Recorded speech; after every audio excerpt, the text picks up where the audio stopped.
जैसे कोई इंसान उदास बैठा होता है ना, उसको उसका जो है एक मतलब उसके बैठने का अंदाज़, उसके सोचने का अंदाज़, उन कुछ हरकतों को मैंने कलमबंद किया है। और वो अर्ज़ यूँ है कि किसी ख़याल में गुमसुम, उंगलियां दांतों तले दबाते हुए, सूखे लब आंखें मदहोश, टिकटिकी लगाए सामने किसी शय पर, सोच में तनाज़ा छाया हुआ, बेबसी उरूज पर, सितम पर सितम लिए दिल पर, कोई आस भी पास न हो, हालत ऐसी कि न संवरने का न बदलने का कोई इलाज, न संवरने का न बदलने का कोई इलाज, न भूख न प्यास, न कोई अपना न पराया, सिर्फ़ एक ही हालत जो बाहरी रहती है जहन पर, वो शख्स जो छोड़कर चला जाता है, हर वक्त उसका अक्स रूबरू रहता है। मुझसे मेरा दिल ये कहता रहता है कि ये दुनिया सारी इसी मर्ज़ की प्यासी है, यहाँ हर तरफ से उदासी है, उदासी है, उदासी। कि एक माँ की ममता जो होती है, उस चीज़ के लिए जो है हम मेरे अंदर से ये अल्फाज निकले थे और उन्होंने मैंने जो है 4 लाइनों में कलमबंद किया है। वो ऐसे ही हैं कि जलते जलते बुझ गई एक मोमबत्ती रात को, मर गई फाका ज़दा मासूम बच्ची रात को, फिर चली ठंडी हवा और बच्चा ठिठर कर रह गया, माँ ने अपने लाल की तख्ती जला दी रात। इसके अलावा मैं जो है कुछ अशार ऐसे हैं जो 2 लाइन पोइट्री जिसे हम कहते हैं, ऐसे जैसे मैं इंसान कभी किसी अपने एहसास की याद में धुन होकर जो है कोई लाइन लिख देता है। मैंने एक लाइन लिखी थी कि बहुत बेताब हूँ तुम्हारे दीद की खातिर जाना, बहुत बेताब हूँ तुम्हारे दीद की खातिर जाना, बाखुदा पूछ लो अपने शहर की फ़िज़ाओं से। वाह वाह, क्या बात है जी। और ऐसे जो है बहुत सारे ऐसे अशार हैं कि जैसे एक है कि आज भी मेरे जिस्म से बोए यार महकती है, आज भी मेरे जिस्म से बोए यार महकती है, मुद्दतों पहले सीने से लगाया था उस शख्स ने। इश्क में डूबते हैं सफ़ीने अक्सर, किसी कश्ती को ही मिलता है किनारा कोई, बाद मुद्दत बड़ी चैन से सोया था मगर, बाद मुद्दत बड़ी चैन से सोया था मगर, खत वैसे ही लाता ना तुम्हारा कोई, अपनी सोचे हैं तो पहरों पहरों जालिम, अपनी सोचे हैं तो पहरों पहरों जालिम, दिल मेरे का किया क्यों ना चारा कोई, और राही तार देखकर कहते हैं सभी, राही तार देखकर कहते हैं सभी, रोई देता है इश्क का मारा कोई। आदाब नाजरीन, आप देख रहे हैं वीएम न्यूज़ 24/7 और मैं हूं आपका मेज़बान दिलबर इरशाद। नाजरीन, जैसा कि आपको मालूम है कि हम रोज़ बरोज़ नई नई शख्सियात के साथ आपका तारुफ़ करवाते हैं, उनको वीएम न्यूज़ पर सामने लाते हैं, उनके हुनर को, जो उनके पास स्किल्स होता है, टैलेंट होता है। तो देखा जाता है कि किसी के पास सिंगिंग का टैलेंट है, किसी के पास शायरी का है, किसी के पास कुछ हॉबीज़ होती हैं। तो हमारे साथ आज एक यूथ हैं, उनके वो जो है ज़्यादातर शायरी में ज़्यादा मसरूफ़ होते रहते हैं, ज़्यादातर वो शायर का काम करते हैं। तो आपको मिलाना चाहूँगा मैं एक शख्सियत से। आपका नाम बिल्कुल मैं भी जानता हूँ, लेकिन हमारे व्यूवर्स को आप अपने खुद ही बता दीजिए। जी, मेरा नाम बिलाल राही है और मैं इलाका मरमत के गांव रोड से ताल्लुक़ रखता हूं। और आज जो है आपसे जो मुलाकात हुई है, बहुत अरसे से मतलब मैं इस चीज़ के लिए सोच रहा था कि आपसे मुलाकात हो, थोड़ा जो अपने अंदर एक हुनर छुपा है, ऐसे ही मेरी तरह बहुत सारे लोगों के अंदर अपने अपने हुनर पाए जाते हैं। और मैं ये सोचता था कि कहीं ना कहीं हम अपने रहने वाले यहाँ के जो आसपास लोग हैं उनके दरमियान हम आकर जो है अपने ख़यालात का इजहार करें। तो आज आप नाज़रीन, आपको बताना चाहूँगा, इनका नाम बिलाल राही है, ये रोड मरमत यहाँ पर रहते हैं। ज़्यादातर ये शेर व शायरी करते हैं और शायरी में इनका नस बहुत ज़्यादा है। इनसे मिलाना इसलिए मैं ये ज़रूरी समझता था कि आजकल के युवा जो है, जिनमें टैलेंट होता है लेकिन वो हुनर जो है वो बाहर एक्सपोज नहीं होता है, क्योंकि उन्हें एक्सपोजर कम होता है। आज हम इनसे मिलाएंगे और इनसे जानेंगे आपका आप ये बताइए कि पहली बार कब आपको ये शायरी का एहसास हुआ कि मुझे शायरी करने में थोड़ा इंटरेस्ट है?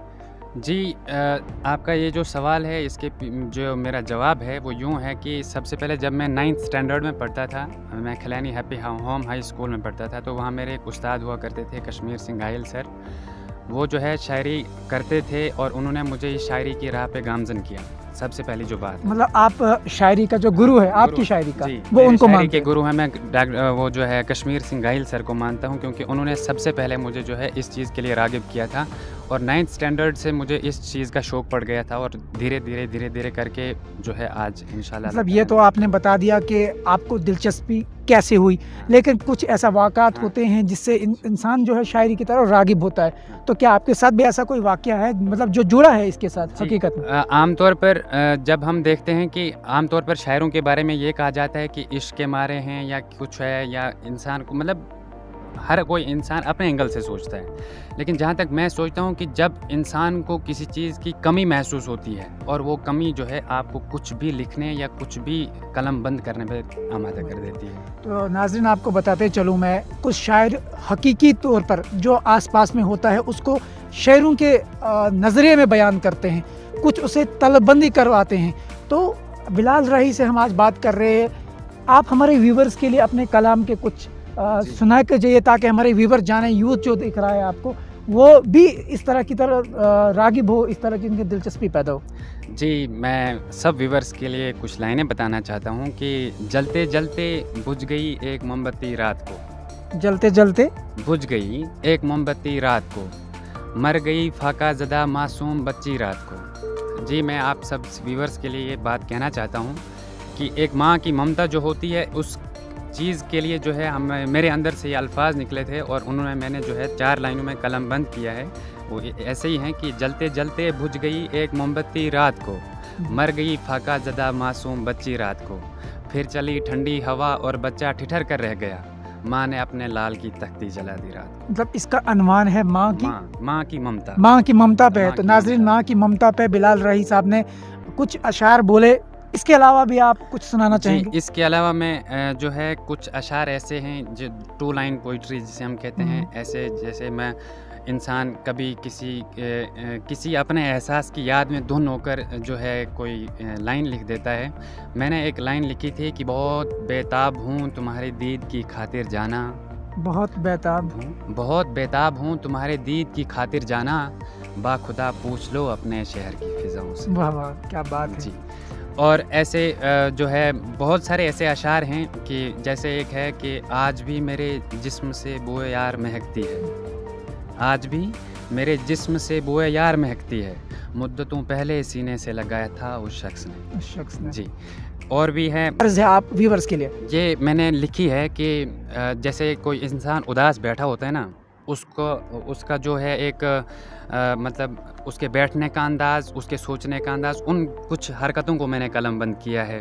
और वो अर्ज़ यूँ है कि किसी ख्याल में गुमसुम उंगलियां दांतों तले दबाते हुए, सूखे लब आंखें मदहोश, टिकटिकी लगाए सामने किसी शय पर, सोच में तनाज़ा छाया हुआ, बेबसी उरूज पर सितम लिए दिल पर, कोई आस भी पास न हो, हालत ऐसी कि न संवरने का न बदलने का कोई इलाज, न संवरने का न बदलने का कोई इलाज, न भूख न प्यास, न कोई अपना न पराया, सिर्फ़ एक ही हालत जो बाहरी रहती है जहन पर, वो शख्स जो छोड़कर चला जाता है, हर वक्त उसका अक्स रूबरू रहता है, मुझसे मेरा दिल ये कहता रहता है कि ये दुनिया सारी इसी मर्ज़ की प्यासी है, यहाँ हर तरफ से उदासी है, उदासी है, उदासी है। तो नाज़रीन, इस आज़ाद नज़म में भी कुछ ऐसे अल्फाज जो आप लोगों ने भी मुलाहिज़ा किए होंगे जिसमें बताया गया कि इंसान ऐसी कैफियत का शिकार हो जाता है, जब उस पर परेशानी तारी हो जाती है तो वो कई गलत संगतों में पड़ जाता है।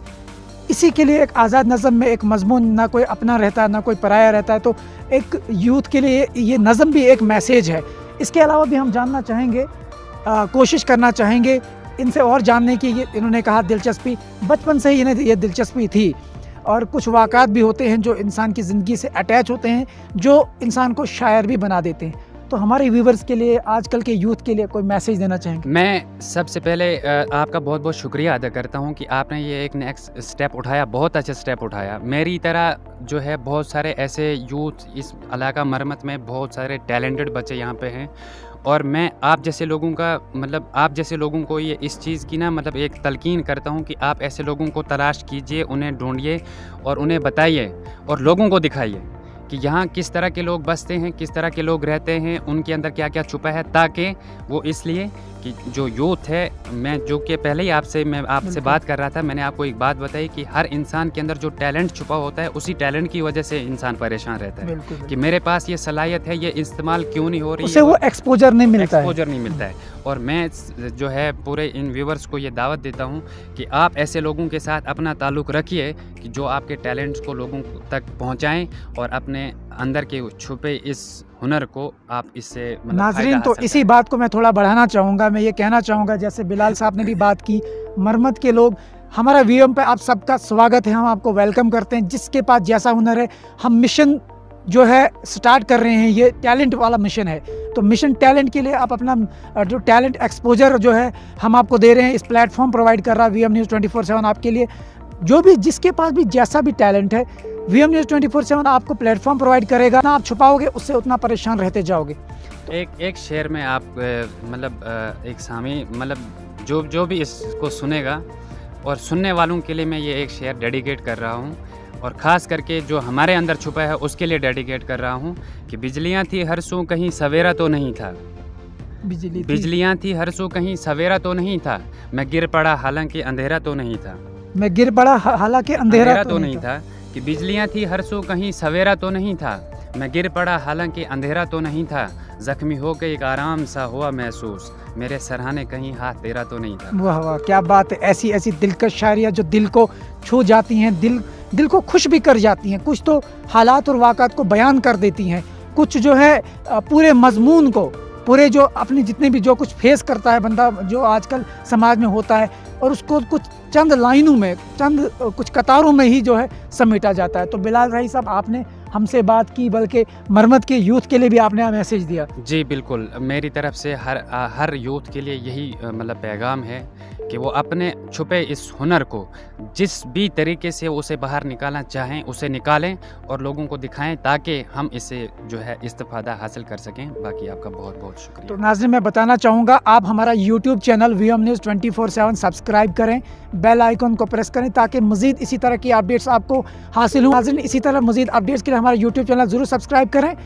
मुझे दीजिए इजाज़त, अल्लाह हाफिज़।